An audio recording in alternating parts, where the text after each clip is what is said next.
Hey guys, what is up? It is me, Paige, here once again with another video on The Flash Season 6. So we are back with The Flash tomorrow, I think, from when this video will go out, which is, of course, very exciting because, well, it's The Flash. But it's also very exciting because we are now on the, the home stretch, I guess you could call it, for Crisis on Infinite Earths. No more breaks, in regards to Flash and Arrow at least. And only 3 episodes of The Flash until the Anti-Monitor actually shows up, says what's doing, and then rains chaos on not just Earth 1, but the entire multiverse. Now this week's episode, otherwise entitled License to Elongate, will of course focus on Barry and Ralph going to Midway City with a bit of a James Bond flair to it. But one of the major side stories, or I guess just one of the side stories, will be members of Team Flash heading down to that tunnel area where, of course, Nash Wells and Joe West were trapped in the previous episode. And you would think this is where they gain access to what is down there. Of course, we were teased that the Monitor's been down there and going into that area. Now, it seems that we did get a brief look at it, possibly, at what area, could be in this sort of thing in the Crisis teaser trailers that were released over the past week, which makes it look like it will be a TV, or looks like it will be the TV version's take on the Monitor's base of sorts, which in the comics is sort of like a space station sort of area, but in the TV version it will be an underground base sort of place if we're going off the teaser trailer and assuming that that's what it all is. But it will be interesting to see what happens there. But knowing The Flash, you would expect it to be a cliffhanger or a bit of a mic drop moment, and to be honest, I wouldn't have it any other way. But of course, throughout the video, we've got a couple of things to go over. Be sure to let me know all of your various opinions down there in the comments section down below in regards to what we go over.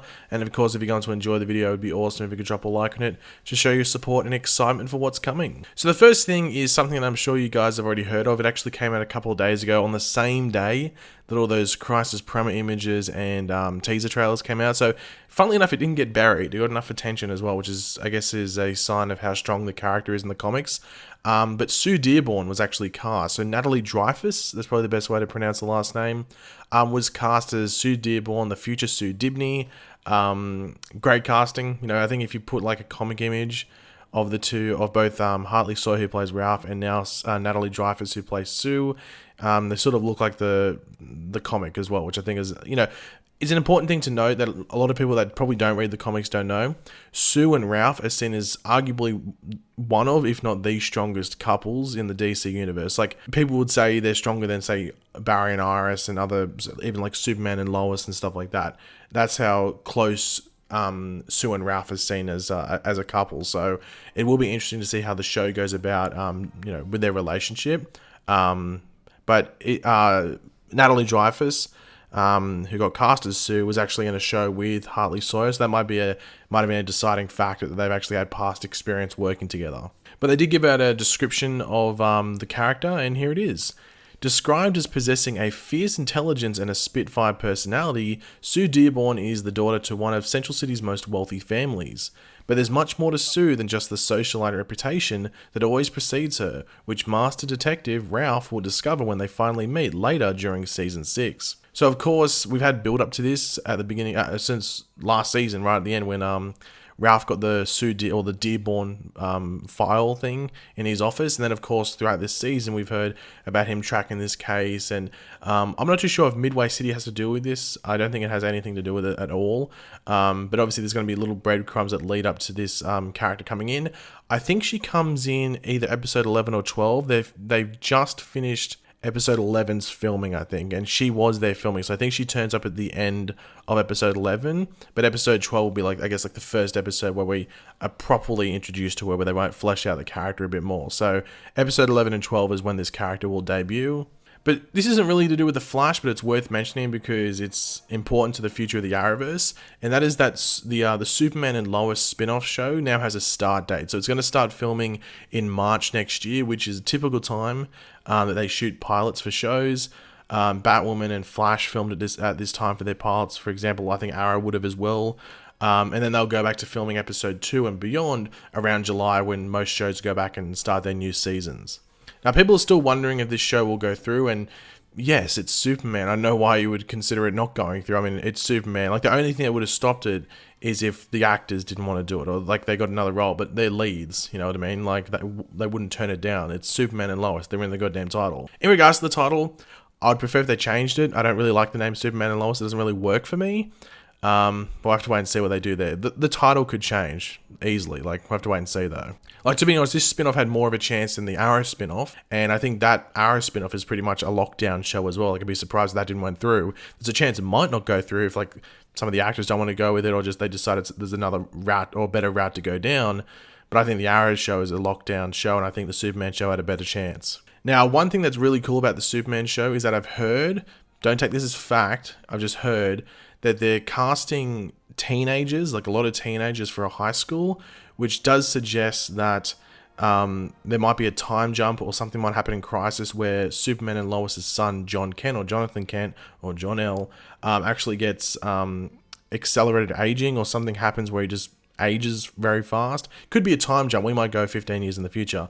Highly doubt that because of crossover potential. But something's going to happen, I think, where their kid gets accelerated aging, and they can just explain some sort of like Kryptonian sort of thing if they want to do that.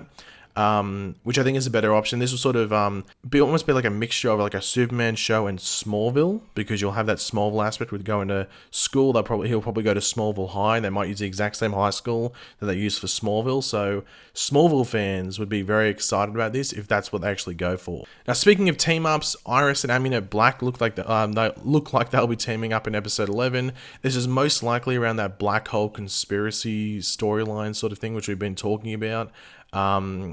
Like the past couple of descriptions have definitely suggested that Iris is going to be not the lead of it, I guess, but definitely the person that introduces it, because you have to expect that Barry will be the one that takes them on. Unless it's like something where I guess they could use Iris if they wanted to. It just depends the way they attack that storyline. That's probably the best way to put it. But with Aminette Black and her whole like metahuman history and stuff like that, this should probably be her lead in there as well, because she might know some people that are involved with the conspiracy, whether they were abducted or they're actually helping willingly. So I'm excited to see how they go about it, because they're finally using Iris right, which, you know, it wasn't necessarily about her going undercover. It was about using the whole journalism, and pretty much when you're a journalist, you are like almost like a part detective. So I'd expect more Iris and Ralph team ups, but using this allows Iris actually to do some interesting stuff rather than standing behind a desk, which if you enjoyed that, fair enough, but it was terrible. So I'm excited to see Candice Patton actually get to do some stuff with Iris, and it sounds pretty cool and exciting, especially with the whole black hole thing and just diving deeper into that conspiracy. Now, there was actually an interview with Carlos Valdez, who of course plays Cisco Ramon on the show. This was released about 2 weeks ago, but I've kept off doing it until I could actually fit it into a video. Now, there's some stuff about the previous episode in this interview which I haven't kept. I've only brought in the Crisis related stuff into this video, so don't worry, it's not old information. So let's go over it all. With the looming crisis, this season has been quite emotional thus far. Moving forward, is the team going to be all intestinal fortitude, or will there be additional instances of unchecked grief? There is a moment actually as we get closer to the crisis that I thought was very, very beautiful and kind of lighthearted, where Team Flash sort of comes together and reflects on how he got here. It's a nice goodbye moment. In addition to all that intestinal fortitude that you mentioned, there's also a lot of very nostalgic and heartwarming reflection. Now, I think that's something that actually a lot of us are wondering about, is like, when they go into Crisis, does it almost feel like a finale for the Flash, or at least Team Flash? Like, do they see it as almost a wrap-up of their story when Crisis is about to begin because Barry's meant to die? I'm curious to see how they handle that. You'd expect it to be in episode 8, but they might do it at some point in Crisis when it's like Team Flash is there, but you expect it in episode 8 just so it's specifically on the Flash show. Tackling the comic books, Crisis on Infinite Earth storyline is a very big deal, especially for the Flash in particular. Have you or the cast felt the weight of its importance? 100%. It's been very clear that Eric Wallace, as a showrunner in particular, is incredibly passionate about the comic book mythos and lore, and that reflects on the kinds of storylines that we have tackled this season, and how we've ramped up to the Crisis.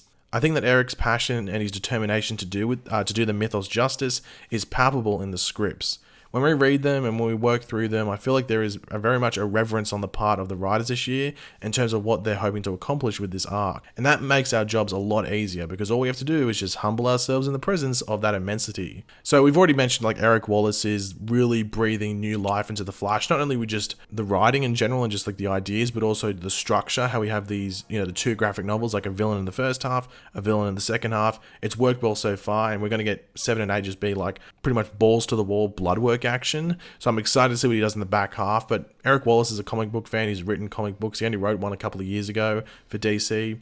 So yeah, I'm excited to see what Eric does for the rest of this season, but also hopefully the next couple of seasons after this. When Barry went into that gizmo of Jay Garrick's and saw the crisis happen, Cisco was dressed as Vibe. Is that a big ol' Easter egg? I don't know. I don't know the future. I can't speak on the future. I can't predict what it's going to be. All I know is there is a crisis coming, and we've got to be ready for it now. Carlos, he's lying here because I think by the time he would have done this interview, by the time he did this interview, he would have filmed scenes for Crisis where he's dressed as Vibe. We've seen it in the teaser trailers. He's dressed as Vibe, has the glasses, the suit, everything on.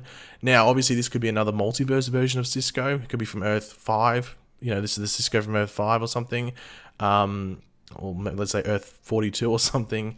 But I don't know. We'll have to wait and see. Because how does he get his powers back? Does the monitor give them to him? Does a mysterious entity character give them his powers back? You know, he couldn't really spoil it there, but it's going to be interesting to see how they bring back Vibe for Crisis and whether he keeps the powers afterwards as well. How was the crossover this year? How would you describe it in 3 words? My 3 words are 3 isn't enough, which I'd agree. It's that big, that huge, it's massive. It's almost stupid how massive it is. I don't understand what, like, energy drink these guys are drinking that makes them come up with this stuff, because it really is surprise after surprise after surprise. Action sequence upon effects upon storylines. Just when I thought last year was a limit to the insanity, this year comes along. I always figured Crisis on Earth X was the high bar as far as intricacy. There's the word. I can speak English. Right, but this year pulls out all the stops, especially in terms of storyline, and especially because we have to contend with Arrow coming to a close. So, as you can hear from just the stuff that Carlos is saying there, like Crisis, even from the actor's perspective, seems like it's just going to be this epic thing. And you got to remember, they're not watching like stuff with the special effects as of yet. They might get, you know, screeners and stuff like that. I don't know if Carlos would ask for them, but even just when they're filming, and he's not even in every single scene, so that just shows you like what's going on here. I know they have to advertise the show, but he's talking about it like, wow, like you guys get ready to experience some shit. But yeah, guys, thanks for watching. Hopefully you enjoyed the video. If you did, it'd be awesome if you could drop a like on it to show your support. Let me know in the comment section down below your various opinions on what we went over in this video. And of course, if you are new to the channel, make sure to subscribe. And yeah, I'll catch you guys later. Goodbye.